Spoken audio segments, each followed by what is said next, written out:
So Umar Farooq. So we are going to start with chemical equilibrium. So first of all, before going towards chemical equilibrium, we must have certain basic definitions that are related to chemical equilibrium. So first, what is a chemical reaction, or simply you can say that what is a reaction? A reaction in which reactants combine to form products. So what are reactant and products? Product और reactants होते क्या हैं, हमें ये पता होना चाहिए.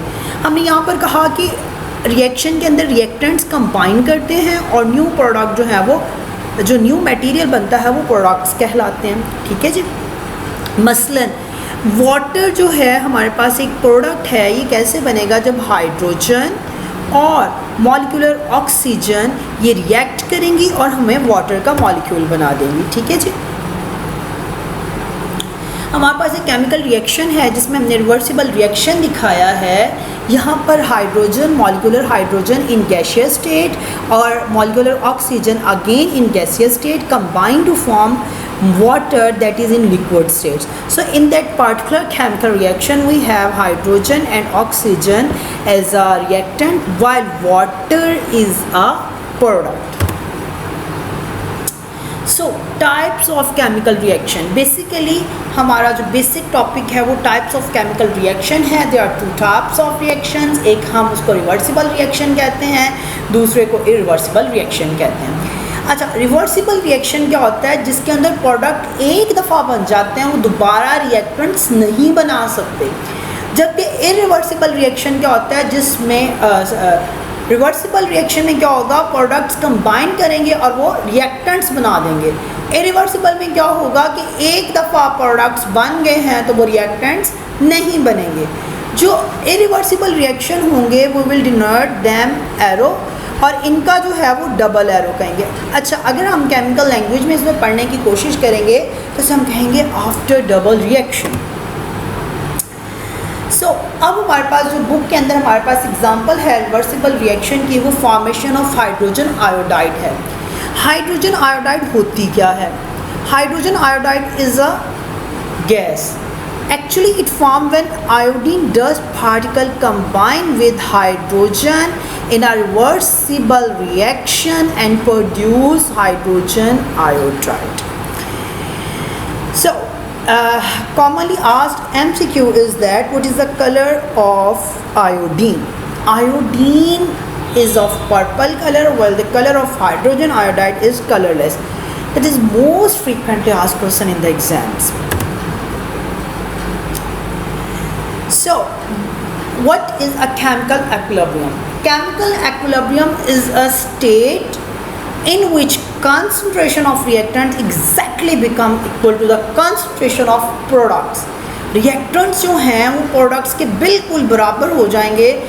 उस ख़ास वक्त को, उस ख़ास स्टेट को हम chemical equilibrium state कहेंगे. So now what are the factors which affect on the chemical equilibrium? Number 1 is the concentration, number 2 the pressure, number 3 the temperature, and number 4 the catalyst. What are these catalysts? Catalysts क्या होते हैं?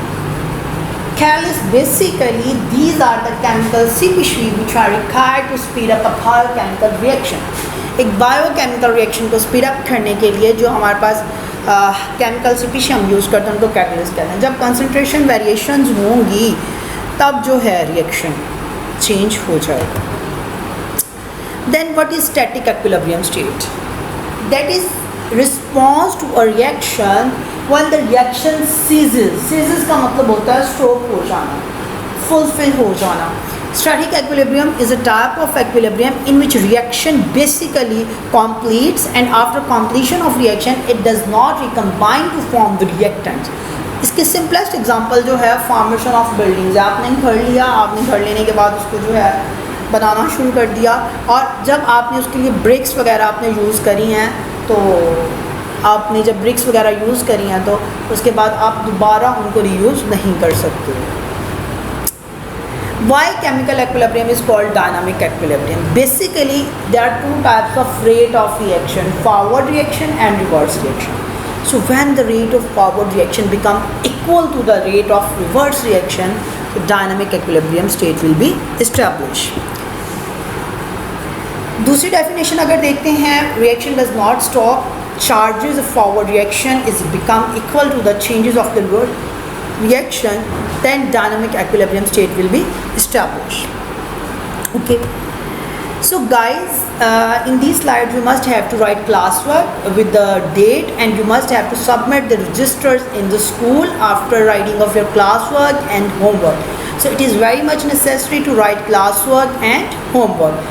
So I hope that in a very short period of time you will write your classwork, homework and you will submit them into the school. ठीक है जी, हमने classwork भी लिखना है और हमने होमवर्क भी लिखना है. सो मैंने आपके लिए क्लासवर्क की एक स्लाइड प्रिपेयर कर रखी है जिसके अंदर हमने फॉरवर्ड और रिवर्स रिएक्शन का एक कंपैरिजन दिया है.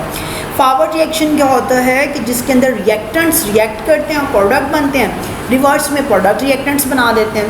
ये लेफ़्ट टू राइट चलता है, वो राइट टू लेफ़्ट चलता है. ठीक है, इनिशियल स्टेज के ऊपर फॉरवर्ड रिएक्शन कंसंट्रेशन फास्ट होती है, उसमें नेग्लिजिबल होती है.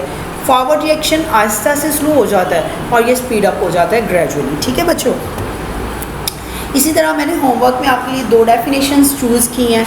ठीक है जी, जिसके अंदर हमने डायनामिक एक्विलिब्रियम स्टेट और केमिकल एक्विलिब्रियम स्टेट को लिखना है. सो आप लोगों ने ये काम लिखना है और इसको सबमिट करवाना है, जैसे आपने प्रीवियस वीक में इंग्लिश का और बाकी सब्जेक्ट्स का काम करवाया है. तो इंशाल्लाह ताला आप लोग ये काम भी सबमिट करवाएंगे. Have a good day. Okay जी, अल्लाह हाफिज़.